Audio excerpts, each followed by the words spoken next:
दोस्तों नमस्कार।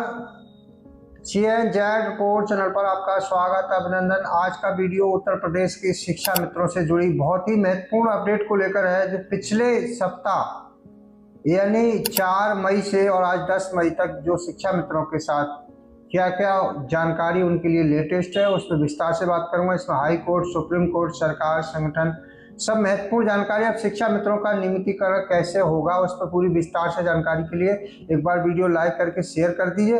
अगर चैनल पर पहली बार आए तो सब्सक्राइब कर लीजिए, ताकि हर सच्ची और प्रमाणित अपडेट आप तक पहुंच सके। कोई भी शिक्षा मित्र जानकारी से छूटे नहीं, इसलिए शेयर करना भी आपके लिए जरूरी है। तो आज इस बार वीडियो में बात करेंगे, पिछले वीडियो जो हमने दिया था 4 मई को, उसमें जो शिक्षा मित्रों के मानदेय वृद्धि का जो पूरे प्रदेश में कार्यक्रम हुआ था, सभी जिलों में 5 तारीख को जो कार्यक्रम था 5 मई को, उसको लेकर के हमने जानकारी दी थी। और 18,000 रुपये का जो मानदेय बढ़ा था, उसका धन्यवाद ज्ञापित हुआ पूरे प्रदेश में सरकार के द्वारा, उस पर थोड़ा बता दिया हमने।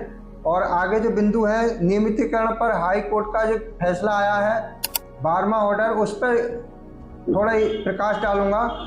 और एक सुप्रीम कोर्ट का ऐसा आदेश आया है जिसको लेकर के शिक्षा मित्रों को बहुत बड़ी राहत मिल सकती है, उस पर विस्तार से बात करूंगा। और शिक्षा मित्र संघ और हमारा जो लक्ष्य क्या है कि शिक्षा मित्रों को कैसे नियमितीकरण हो, कितना जल्दी हो, उसके पर विस्तार से बात। जो 1,42,929 सभी शिक्षा मित्रों को लाभ मिले, और नियमावली जो तमाम बने और जो शिक्षा मित्रों के लिए तमाम तरह के ऑर्डर आए हैं, उनका पालन, नियमितीकरण कैसे हो, उस पर पूरी बात करूंगा। और छठा बिंदु, सरकार के आदेश का पालन कब तक हो पाएगा और हमारी रणनीति अगली क्या है। ये 7 बिंदु हैं लगातार, इस पर मैं बात करूंगा। 20-25 मिनट तक का वीडियो हो सकता है, तो आप चलिए हम विस्तार से बात करते हैं। चलिए साथियों, सबसे पहली सूचना आपको ये बता दें कि जैसे आपने ये देख लीजिए, 18,000 रुपये का चेक आपको मानदेय प्रथम भुगतान देने के लिए पूरे प्रदेश के हर जनपद पर सरकार के द्वारा 2.5 लाख रुपए भेजा गया। और मुझे पूरे प्रदेश में 4 करोड़ रुपया शासन का खर्च हुआ इस कार्यक्रम को करने में। चलिए, हम धन्यवाद दिया, काफ़ी ठीक है, क्योंकि सरकार के खजाने से खर्च हुआ है। आप लोग जाते आते समय खराब होता, पैसा खर्च होता, लेकिन ये तो पुराना 18,000 रुपये तक काम सरकार ने किया, तो उसका धन्यवाद हो गया, यहाँ तक खत्म हो गया। अब लड़ाई बंद नहीं है, आगे जब तक शिक्षा मित्र एक नियमित शिक्षक नहीं बनेगा, नियमितीकरण नहीं होगा, तब तक संघर्ष जारी रहेगा। ये सरकार के 18,000 करने से शिक्षा मित्रों का भला होने वाला नहीं है। आगे की रणनीति, अगला बिंदु, हम दूसरा बिंदु बात करते हैं। दूसरा बिंदु जो हमारा है, नियमितीकरण पर हाई कोर्ट का आदेश। नियमितीकरण पर हाई कोर्ट का ये एक आदेश आया है, हमने फेसबुक पर भी डाला था। 12वां ऑर्डर है हमारे संज्ञान में, हो सकता है और भी ऑर्डर आए हों, लेकिन इसको लिए हम बता दें कि इलाहाबाद हाई कोर्ट ने 12वां ऑर्डर किसका है, किस नाम से है, कब आया था, इस पर भी बात करनी जरूरी है। अभी ये आदेश, इसकी सुनवाई तो 7 मई को हुई थी, लेकिन आदेश अपलोड 9 तारीख को हुआ और आज 10 तारीख है। इसमें क्या कहा, क्या आदेश में है, ये भी थोड़ा शॉर्ट में बता देता हूँ। इसमें ये केस था, उत्तर प्रदेश शिक्षा मित्र वेलफेयर एसोसिएशन एक नया संगठन और रजिस्टर्ड हो गया है, और वो संगठन है जितेंद्र भारती की टीम का। कि और उन्होंने क्यों किया है वो भी थोड़ा सा उनसे हमने बात किया, तो उन्होंने बताया कि हमें कोर्ट में लड़ने के लिए एक एसोसिएशन की आवश्यकता पड़ रही है, क्योंकि हम इतने सक्षम नहीं है कि अकेले दम पर पूरे प्रदेश के इतनी लाखों शिक्षा मित्रों को हम न्याय दिला सकें। तो उन्होंने, चलिए कोई बात नहीं, एक संगठन और खड़ा हो गया, लेकिन कैसे भी हो तो शिक्षा मित्रों का भला तो होना चाहिए। तो उसके लिए कोर्ट ने कहा कि शिक्षा मित्र तेज बहादुर 114 अदर के नाम से भी आदेश आ चुका है। उसी के क्रम में ये 7 तारीख की सुनवाई का ऑर्डर 9 तारीख को अपलोड हुआ, और इसमें कोर्ट ने कहा, प्रेयर में शिक्षा मित्रों ने क्या कहा, शिक्षा मित्रों का कहना था प्रेयर में कि शिक्षा मित्र जो बेसिक शिक्षा बोर्ड प्रयागराज है, उसके अंतर्गत जो शिक्षा मित्र कार्यरत है, एक सहायक शिक्षक के रूप में नियमित करने का, सरकार समायोजन करने का स्थायी पद सृजित करके उनको नियमितीकरण का एक आदेश निर्गत करे, आदेश जारी करे, ये कहना था। उसके साथ साथ में फिर शिक्षा मित्रों के वकील ने जो बातें सब रखी हैं कोर्ट के माध्यम से, तो सरकार के वकील का क्या कहना था। सरकार के वकील का ये कहना है कि सरकार इतनी बड़ी संख्या में जो शिक्षा मित्र हैं इनको नियमितीकरण करने में, पद सृजित करके नियमित शिक्षक बनाने में काफ़ी समय लगेगा, क्योंकि इनकी संख्या ज़्यादा है।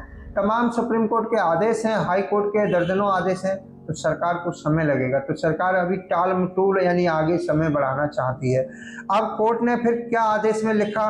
कोर्ट में जज साहब जस्टिस मंजू रानी चौहान की बेंच है, कोर्ट नंबर 52 है, और इसमें लगातार ये शिक्षा मित्रों के फेवर में ऑर्डर लिख रही हैं। उन्होंने कहा कि जो जग्गू देवी बनाम सुप्रीम कोर्ट का ऑर्डर है, श्रीपाल और धर्म सिंह, और इसके साथ साथ में ये काफ़ी अहमद खान, उत्तर प्रदेश सरकार, और इसके साथ साथ में झारखंड, भोलानाथ बनाम झारखंड, लगभग 5 आदेशों का जिक्र करते हुए 5 आदेशों के क्रम में उन्होंने कहा कि जैसा आदेश 9 मार्च 2025 को 9 मार्च 2026 को तेज बहादुर बनाम 114 का जो आदेश आया है, उसी के आदेश के क्रम में इन लोगों को 11 जून 2025 का जो केंद्र सरकार का जो आदेश है, उसी के क्रम में इनको सरकार नियमित करने का निर्णय ले।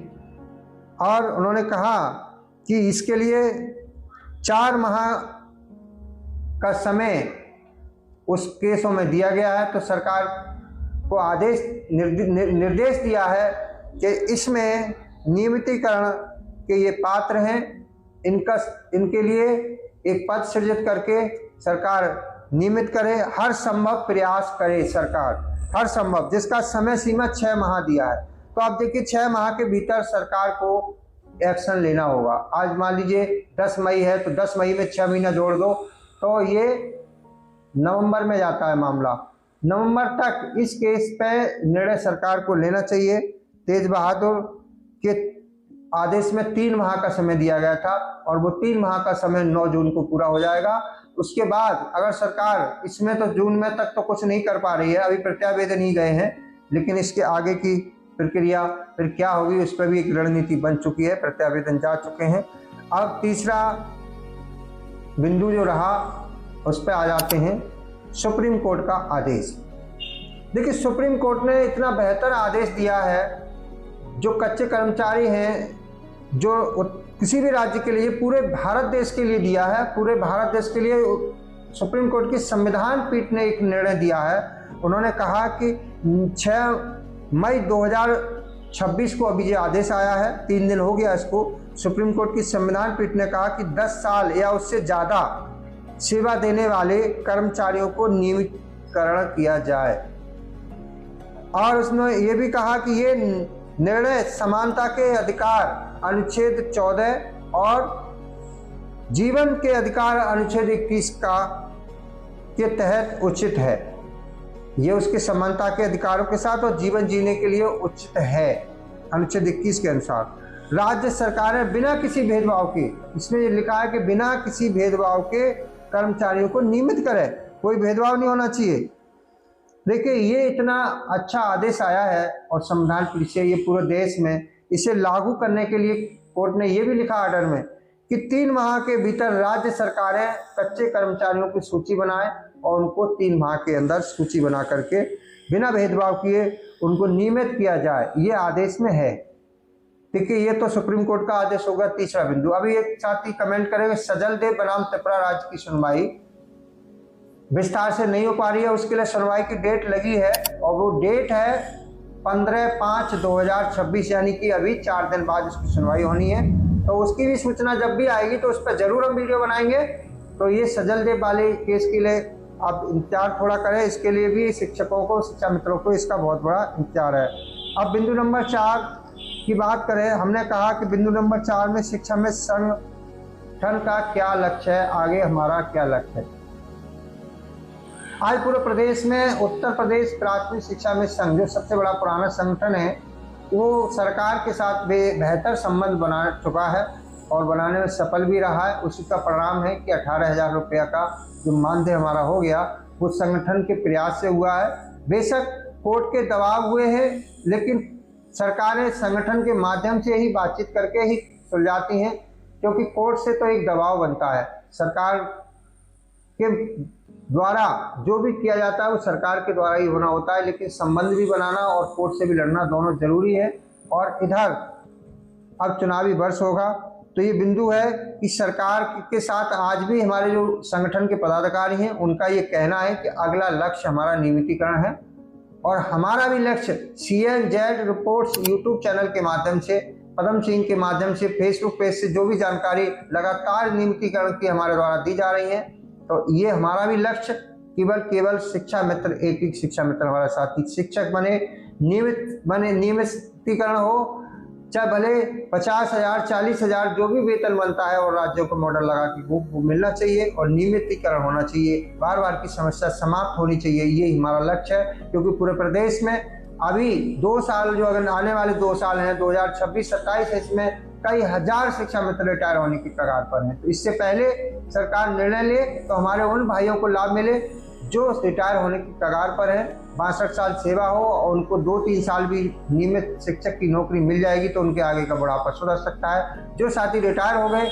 उनके लिए तो हम अभी कुछ नहीं कह सकते, क्योंकि अभी सरकार जो कार्यरत है उन्हीं के लिए नहीं कर पा रही, तो रिटायर वालों को क्या भला सोचेगी। ये चौथा बिंदु था।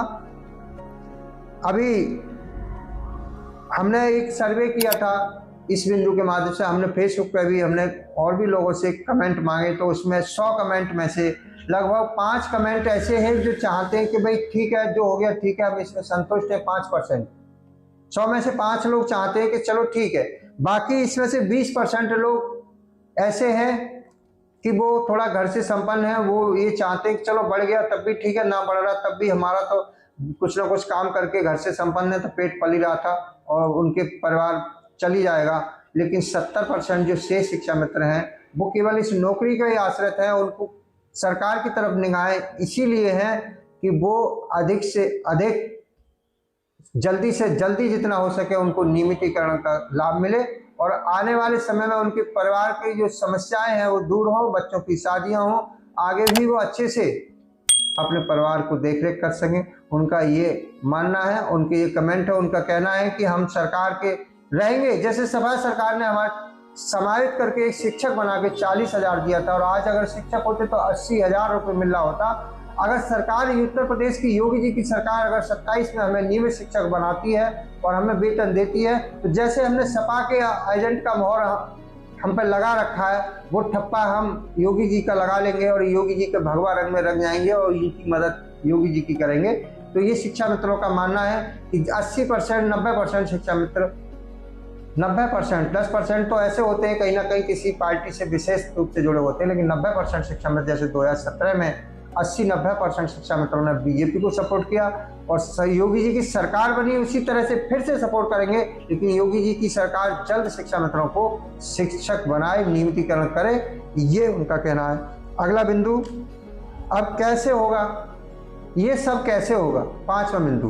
देखिए ये सब कैसे होगा, क्योंकि इस पर भी थोड़ा सा हम बता दें, क्योंकि सरकार सब जानती है कि सरकार जानती है कि इनको 40 से हमने 3500 पहले आए थे, 10,000 किया था, लेकिन 40 से बैक आए थे। लेकिन अपनी उपलब्धियां गिनाने से सरकार पीछे नहीं रहेगी। आपने केशव प्रसाद मौर्य जी को सुना, उन्होंने बोला 3500 पे आ गए थे, इनको बाहर निकालना था, सुप्रीम कोर्ट ने ये कह दिया था, वो कह दिया था। ये सब बेकार की बातें हैं। सुप्रीम कोर्ट में कहीं भी ऐसा नहीं कहा कि इनको बाहर निकाला जाएगा। सुप्रीम कोर्ट ने जो कहा उसका पालन तो सरकार ने ठीक से नहीं किया। लेकिन वही बीजेपी है जो पहले उस पर ईडी, सीडी और सीबीआई की जांच करा करके फिर अपने पाले में लेती है, तो जो गलत होते हैं वो भी सही हो जाते हैं। तो जैसे ही शिक्षा मित्रों को गलत सिद्ध करके अब अपने पाले में ले रही है। पहले उनको 40 से 3500 पर लाया, फिर 10,000 कर दिया, अब 18 किया है। अब और चिल्ला हाया तोबा मचेगी। अभी भी मांग करे हुए, लड़ोगे, मांगोगे, संघर्ष जारी रखोगे कोर्ट के माध्यम से, तो सरकार फिर कहेगी क्या ठीक है भाई, अब हमारे साथ तुम काम करो और हम तुम्हें फिर नियमित करते हैं। लेकिन इसके लिए बहुत कुछ करना पड़ेगा। राजनीति में कोई किसी का नहीं होता, राजनीति में भाई भाई को मरवा देता है। राजनीति में कितने भी मौतें हो जाए कोई मायने नहीं रखती, क्योंकि 12,000 शिक्षा मित्रों की मौत हुई है, कोई मायने नहीं है सरकार के लिए। क्योंकि अगर उनका वोट बैंक होता तो 50 बार बोलते, उनका वोट बैंक जहां कमजोर होता है वहां वो चुप लगा जाते हैं, सब कानों में रुई लगा लेते हैं। तो आज शिक्षा मित्रों को जरूरत है योगी जी की साथ मिलकर काम करने की, तभी नियमितीकरण होगा। आगे की चुनाव की उस पर मैं नहीं कहूंगा कि अगली सरकार बदले ना बदले क्या होगा, वो तो कुछ कह नहीं सकते। आप देख ही रहे हो बंगाल में क्या हो रहा है, और राज्यों में देख सकते हैं आप। ये पांचवा बिंदु। अब छठा बिंदु, जैसे मान लीजिए कुछ साथियों ने कहा कि आदेशों का पालन सरकार कब करेगी। देखिए आदेशों का पालन तो एक दिन होगा, 100% नहीं 200% होगा, लेकिन इसके लिए पालन कराने के लिए आपको संगठित होना पड़ेगा, आपको प्रयास करना पड़ेगा, संगठन को सरकार से तालमेल और बढ़ाने होंगे, और उधर आपको कोर्ट के माध्यम से और भी लड़ना पड़ेगा। जब तक सरकार को उधर से कोर्ट के माध्यम से आदेश पे आदेश आएंगे, सरकार उधर से दबेगी, संगठन के द्वारा संबंध भी स्थापित होगा, उधर से दबाव बनेगा, उधर चुनाव जब 2027 का नजदीक होगा, तो उस समय जब आदेश ये सरकार मानते हैं कि आपका 3 महीने का आदेश दिया, फिर 6 महीने का दिया, 6 महीने भी निकल जाएगा, सरकार नहीं मानेगी, कोर्ट कंटेम्प्ट होगा, कंटेम्प्ट में सरकार के खिलाफ आदेश होगा, और फिर सुप्रीम कोर्ट जाया जाएगा, और सुप्रीम कोर्ट से ऐसे समय पे आदेश आएगा कि सरकार चुनाव में फंसी होगी, आचार संहिता लगी होगी। उस समय जो राज्य सरकार के जो नौकरशाह हैं, जो आदेश जारी करते हैं, वो सुप्रीम कोर्ट और हाई कोर्ट के आदेश के मारे पानी मांगते हैं, उनको आदेश जारी करना पड़ेगा, क्योंकि सरकार उस समय चुनाव में होगी। उस समय तक में हमारा लक्ष्य 1 साल के अंदर शिक्षा मित्रों को नियमित शिक्षा के रूप में, ये हमारा लक्ष्य है। तो इसके लिए एक जानकारी और है, अभी और दूंगा। इसके लिए आपको क्या करना चाहिए। देखिए हम किसी से सपोर्ट ये नहीं कि हमें धन दीजिए, हम पूरे प्रदेश के 1,43,000 शिक्षा मित्रों से हाथ जोड़ के निवेदन करते हैं कि आप देखिए दिल पर पत्थर रख के हम सरकार के लिए क्या क्या अपना समय निकाल करके सोशल मीडिया के माध्यम से आपकी आवाज़ बनते हैं। आप भी आवाज़ बनिए, हमारा सपोर्ट करिए। फेसबुक में पदम सिंह नाम से आप फॉलो करें, और जितना भी हम मटेरियल पोस्ट जो भेजते हैं उसको ज़्यादा से ज़्यादा शेयर किया करें, हर एक फेसबुक ग्रुप में, व्हाट्सएप ग्रुप में। दूसरी चीज़, उस फॉलो करें, फॉलो करने से ज़्यादा लोग जुड़ोगे तो ज़्यादा सूचना पहुँचेगी। यूट्यूब पे आप CNZ रिपोर्ट्स के नाम से आप चैनल को सब्सक्राइब करें, वीडियो देखें, लाइक करके शेयर करें, और उसके बाद हम मजबूत होंगे, हमारे साथ आप खड़े होंगे तो हम आपकी आवाज़ बनेंगे, और लीगल जो भी मांग शिक्षा मित्रों की है उसको उठाते रहेंगे जब तक आप एक शिक्षा मित्र नियमित शिक्षक नहीं बनेगा। सुप्रीम कोर्ट तक लड़ना पड़ेगा, लड़ेंगे। अभी एक जानकारी और, बहुत साथियों ने कमेंट किएगा, अभी जो याची बनने का खेल कब तक चलेगा, ये बहुत लोग लिख रहे हैं हमारे लिए। लेकिन हम किसी व्यक्ति को ना, अब तक तमाम साथियों ने याची प्रक्रिया शुरू कर दी, लेकिन अब उस पर विराम लगना आना चाहिए। अब कोई याची बनेगा तो मूर्खता है, क्योंकि अब याची का किसी को दोगे तो वो केस हो सकता है इस छुट्टियों में, कोर्ट की छुट्टियों से पहले रजिस्टर्ड हो, या जुलाई अगस्त में जाए सुनवाई उसकी, फिर वो सही नहीं रहेगा।